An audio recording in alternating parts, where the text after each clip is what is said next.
Imagine a guy, right? He's furiously typing out a threat to just beat someone completely senseless. Oh, wow. Yeah, detailing exactly how he's going to rearrange their face, like a literal tattoo of numbers and letters. Right, super violent. Exactly. But at the exact same time he's typing this, he's cheerfully eating a vanilla soft serve cone on a super peaceful vacation in New Hampshire. That is just such a wild image to start with. It really is. And today we are doing a deep dive into a massive, highly coordinated digital witch hunt to answer one genuinely terrifying question. And that is? When a group of self-appointed internet sleuths teams up to expose a supposed monster, how long does it take for them to just become the monsters themselves? Oh, that's the real question here, isn't it? It really is. So we have a source document today that is essentially a transcript of a live online chat. Think like a live stream chat or Discord-style forum. Yeah, a real-time digital pylon of just epic proportions. Right. And our mission for this deep dive is to unpack all of this. We're going to look at the wild accusations, the total lack of actual proof, and, the glaring inconsistencies in the attackers' narratives. Well, when you read through these chat logs, it honestly feels like stepping into some kind of twisted psychological experiment on mob mentality. Oh, totally. I mean, the whole thing revolves entirely around a single target. It's a user going by the handle 444 a lion and 8 our way. But the mob, they exclusively refer to him as Cram. Cram. Right, and from the very first timestamp in this document we're looking at, Cram is basically the sole occupant of this digital arena, and the audience is systematically just trying to dismantle his life. I really want to look at Cram's initial posture here, because his primary defense mechanism is, well, it's just fascinating to me. How so? Like, he doesn't write sweeping paragraphs defending his honor or anything. He resorts to this weary, almost robotic dismissal. He just constantly repeats his one catchphrase. Oh, right, the yakking thing. Yes, he claims his attackers are just yakking, but he spells it Y-A-K-I-N-G. Which is pretty funny. Right. He uses it to mean they're just talking endlessly without any actual substance. And his go-to insult for the group, like his main comeback, is calling them a collective group of batches. With an A, right. With an A. It's so bizarre. It feels like linguistic armor or something. Like if he just keeps repeating batches and yakking, it's almost as if he's trying to shrink the scale of the attack down to something he can actually manage.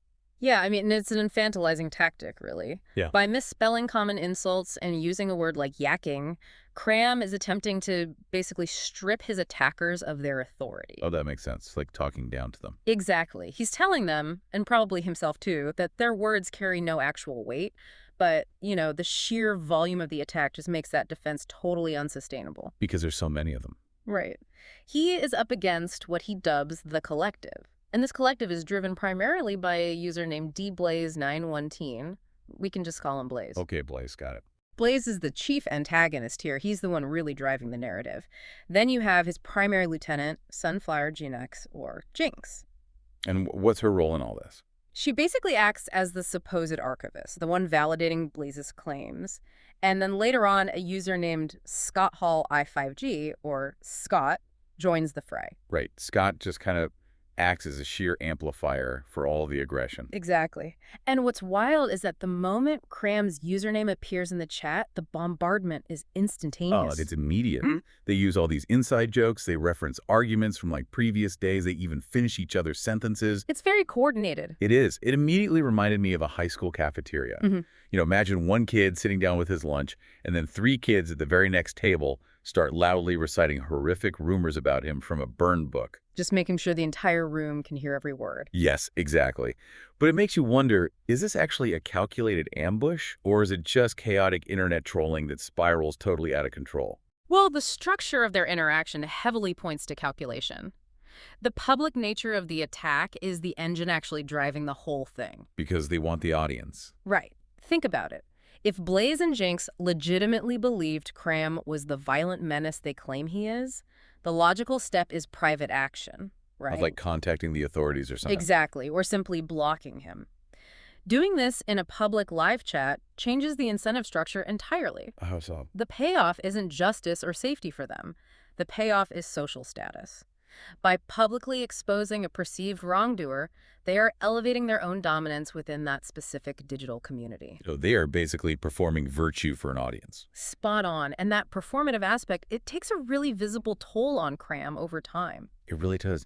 At one point, I noticed he actually stops with the whole yakking insult thing and just drops this incredibly defeated line. What did he say? He says, "I've explained all this in the past. No one listened." Wow. Yeah, that's heavy. It is. He's articulating the absolute futility of defending yourself against the mob that has, already written the verdict. And the sad part is, any defense he mounts at that stage is just weaponized against him anyway. Right, because in mob psychology, denial is just framed as further proof of deception. Exactly. The collective has basically created a closed loop of reality. They are the ultimate moral authority, and Cram is just the condemned. So, okay, we understand the whole cafeteria-style ambush dynamic now, but let's look at the actual contents of this burn book they're throwing at him. Oh, the accusations. Yeah, because the escalation here goes from 0 to 100 so fast, it honestly gives you whiplash. In just the span of a few chat pages, Blaze, Jinx, and Scott accuse Cram of being a stalker. Right. They claim he's currently on probation. Eh. They claim he's recently had the cops called to his house. And then they start dropping these incredibly specific legal charges. Yeah, they accuse him of third-degree assault. They accuse him of domestic violence in the second degree. They cite trespassing after a warning to leave. It sounds so official. It does. Jinx even introduces a bond forfeiture in a place called Richburg, South Carolina. They are systematically painting a portrait of just an unhinged, violent criminal. But see, I have to stop you there for a second because I just don't buy that these people are mindless trolls making things up completely from scratch. You don't think so? No. I mean, if someone drops a hyper-specific charge like bond forfeiture in Richburg, South Carolina, that's just too granular to be a random lie, isn't it? It sounds like it should be. Right. Surely Jinx must have seen a document or a background check that triggered that.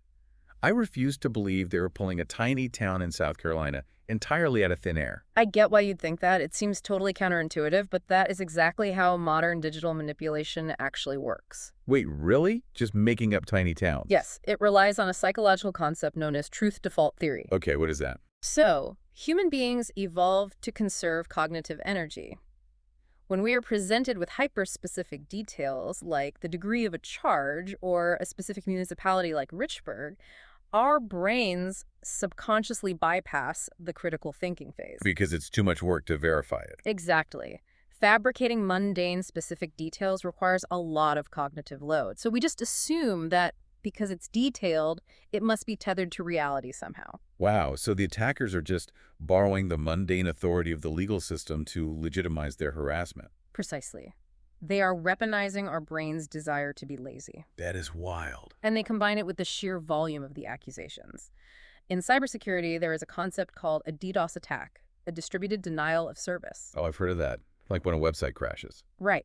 A hacker doesn't break into a server with one perfect piece of code. They simply flood the server with millions of fake requests until it just overloads and crashes. Ah, I see where you're going with this. Blaze and Jinx are DDoSing Cram. If you accuse someone of one specific thing, they can easily deny it and offer proof.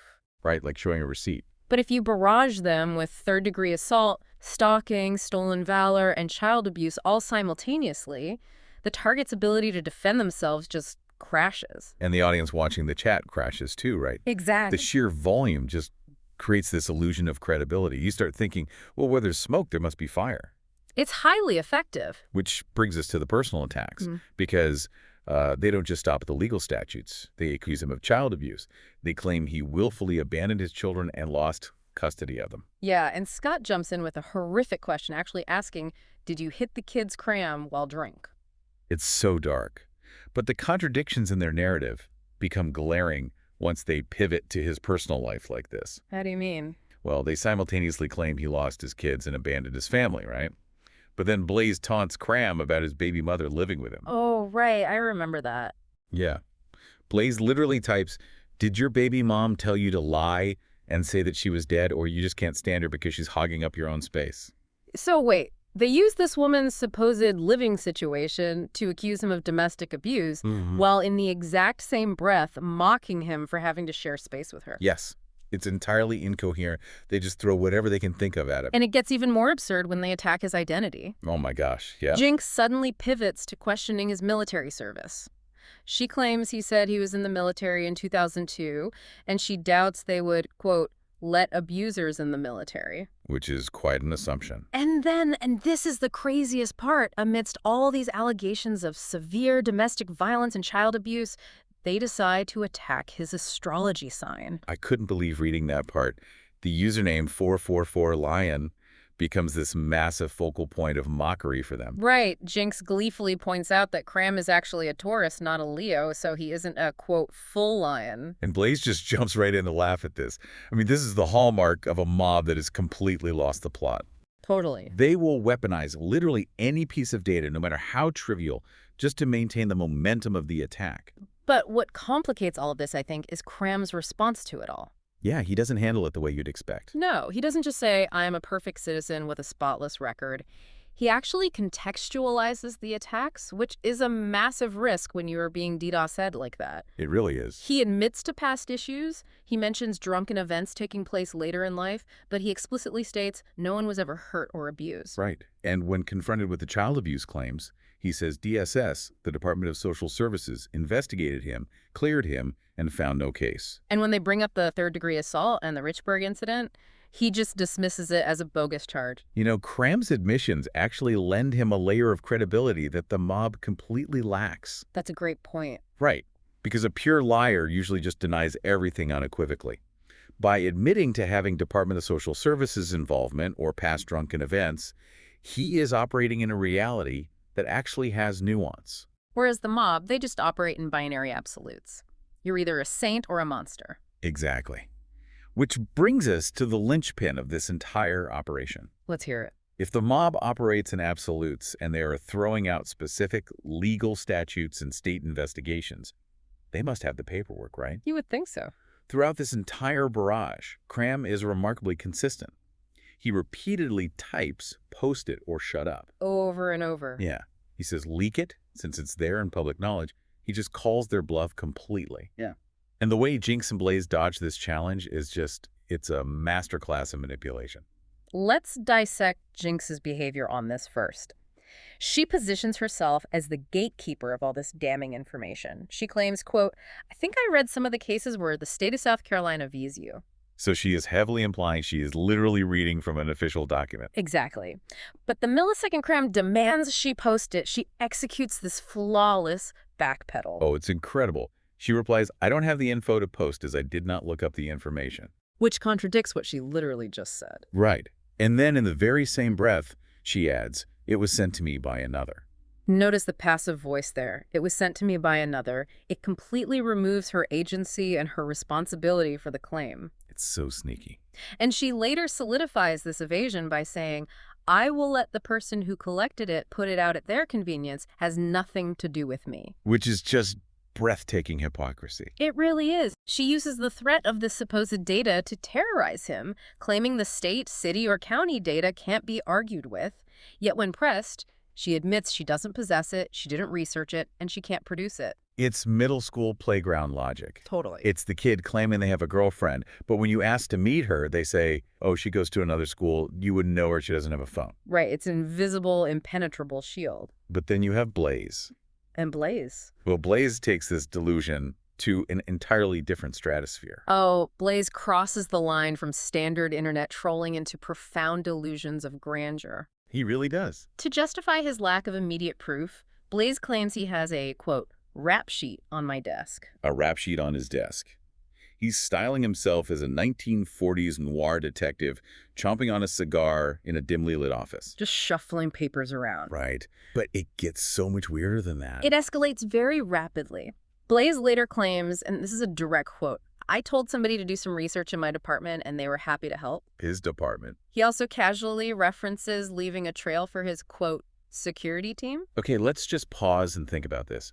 We have an anonymous internet chat user arguing in a live stream forum at all hours of the day, claiming to have a literal security team and department actively researching a random guy he's beefing with online. It reveals a desperate psychological need for significance. Seriously. Blaze isn't just trying to win a chat room argument here. He is trying to construct a fictional universe where he is this powerful, connected entity with institutional resources at his disposal. He wants Cram to fear his supposed power. Exactly. But look at Scott in all this. Scott enters the chat later. He sees Jinx talking about invisible documents. He sees Blaze talking about his imaginary security team. And Scott just blindly accepts it. Without a second thought. Right. Why doesn't Scott ask for the PDF? Why doesn't he ask to see the rap sheet? Because for bystanders like Scott, the evidence is entirely irrelevant to the experience. What do you mean? When Scott enters that chat, he is looking for community engagement. Hating a shared villain is one of the fastest, most potent ways to bond a group of humans together. I see. When Blaze provides a target, Scott doesn't demand proof, he demands participation. The accusation itself becomes the evidence because requiring actual proof would slow down the dopamine rush of the digital witch hunt. Wow. It's guilty until proven innocent, except you aren't actually allowed to prove your innocence because the evidence against you is locked in a filing cabinet at a fake girlfriend's house. That's the perfect way to put it. And since they can't actually produce these mythical documents, you'd think the mob would just lose steam, right? You'd hope so. But they don't. They pivot. They pivot from claiming to have past records to tracking his actual real-time physical movements. And this is where the narrative shifts from a petty online argument to legitimately disturbing real-world stalking. Yeah, this part got really dark. The word stalker is thrown around constantly by the collective. Blaze and Jinx relentlessly accuse Cram of being a stalker, but the chat logs reveal a terrifying projection of their own behavior. The collective is absolutely obsessed with Cram's physical life. Like earlier in the day, Cram casually mentions to the chat that he's off to the park with the kids. Isn't enough. Right. But hours later, Jinx gleefully points out to the group, quote, how funny he said he is taking the kids to park and that we mentioned it yesterday. They are actively maintaining a ledger of his daily itinerary. That's so creepy. They are noting what he said yesterday, comparing it to today, and monitoring his movements. They have fully breached the digital barrier. And Blaze takes it even further. He openly admits to contacting Cram's real-life family members. Which is just crossing a massive line. He types, I actually had a conversation with your family member, and they confirmed that you were nowhere in sight at a recent graduation party. Unbelievable. They are scouring his private family photos to see if he attended children's birthdays and graduations. I mean, just think about the massive psychological dissonance required to execute this. Right. You have a group of people loudly branding a man as a dangerous stalker, yet by their own explicit admission, they are the ones pulling public records, contacting his relatives behind his back, analyzing his private family photos, and tracking his daily trips to the park. It's the very definition of projection. Completely. This is like a burglar picking the locks on your front door, disabling your alarm system, leaving a note on your kitchen counter that says, you really need better security, you criminal, and then calling the cops on you. That is the exact mechanism at play here. Sociologists refer to this phenomenon as moral licensing. Moral licensing. Yeah. It's a cognitive bias where convincing yourself that you are doing something good gives you a psychological free pass to do something abhorrent. In this digital ecosystem, the collective manufactured a narrative that Cram is a monster.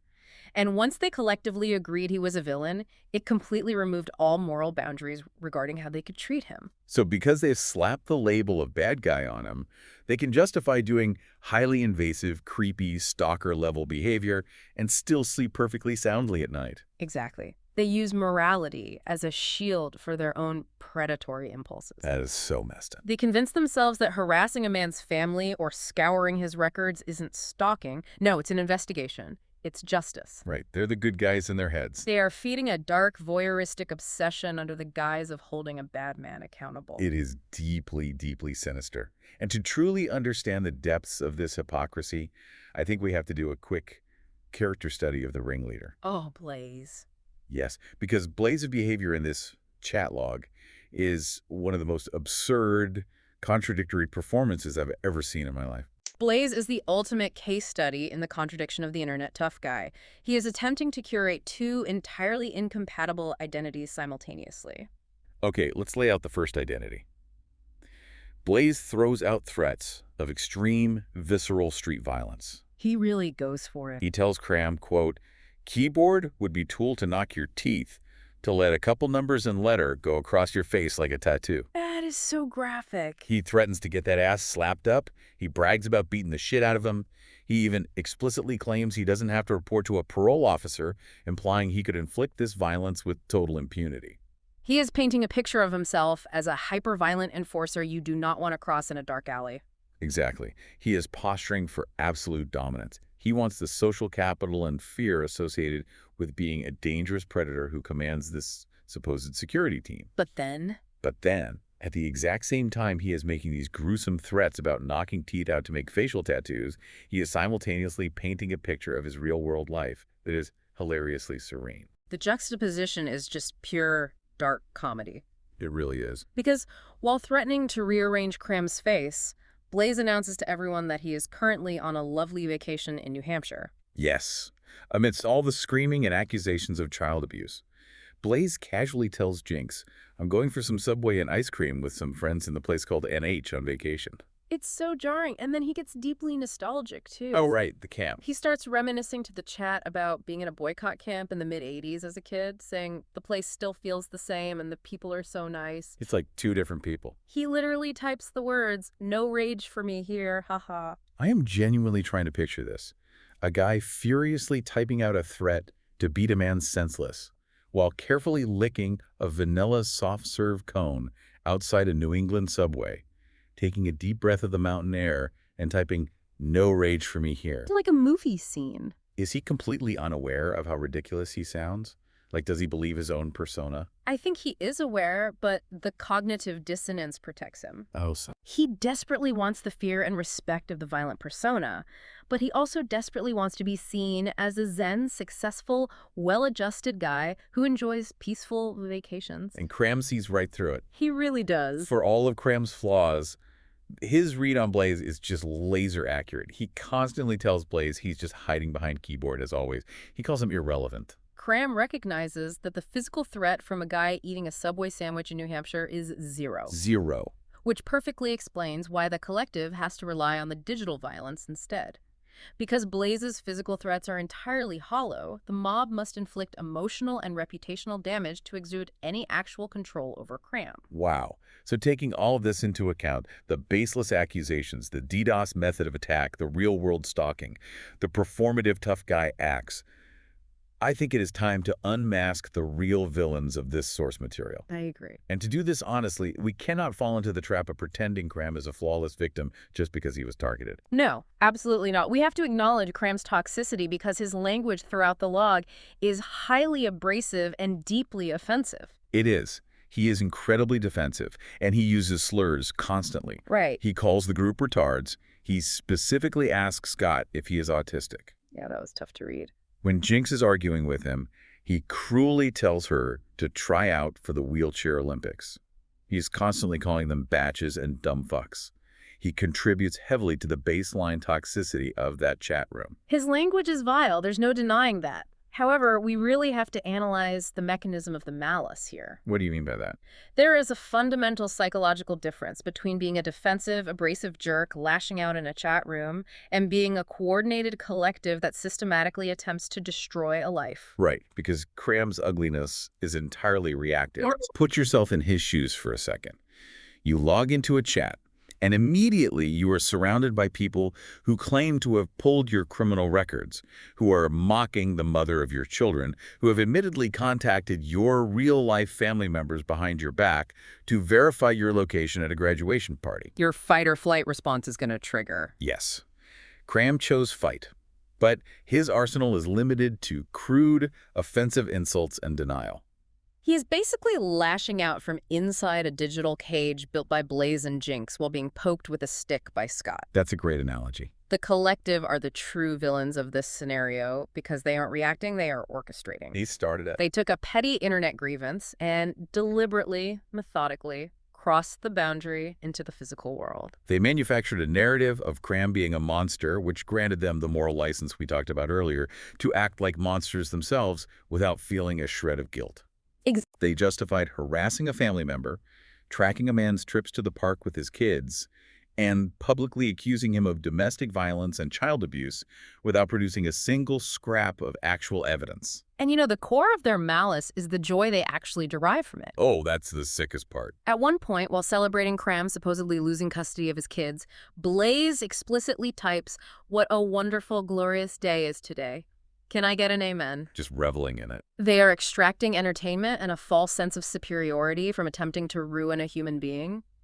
It is recreational cruelty masquerading as justice. Recreational cruelty. Man, what a chaotic journey this source material has been. It's a lot to process. We started by looking at a mountain of heinous, life-ruining accusations against Cram.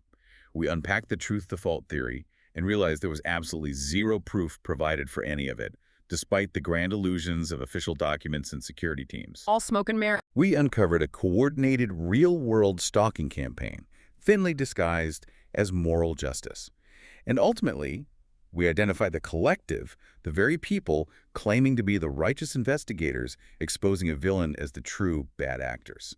This chat log is just a profound cautionary tale about the architecture of online communities. It really is. When a group forms around the shared hatred of an individual, the internal dynamics will inevitably push the members toward more and more extreme behavior to prove their loyalty to the group narrative. Because they have to keep upping the ante. Exactly. The truth no longer matters to them. The destruction of the target becomes the only metric of success. So what does this mean for you listening to this? When you log on to Twitter tomorrow and see a trending hashtag about a newly discovered villain, or you see a TikTok comment section turning into a digital mob, it feels incredibly seductive to join in. It really does. It's easy to get swept up. It feels good to hit retweet. It feels righteous to leave a comment calling someone a monster. But this chat log proves how easily that righteousness is entirely fabricated. It proves how quickly a group of people will invent realities. Fake records, fake military histories, fake investigations, just to justify their own desire to be cruel to a stranger. It's something we all need to be vigilant about. Absolutely. In an era where literally anyone with a keyboard can claim to have a rap sheet on their desk or official documents just out of frame, how much of the outrage you consume online every single day is entirely manufactured by people who just want an excuse to destroy someone. It's a chilling thought. Next time you see a digital mob forming, yelling about a new villain, ask yourself, who's really holding the pitchforks?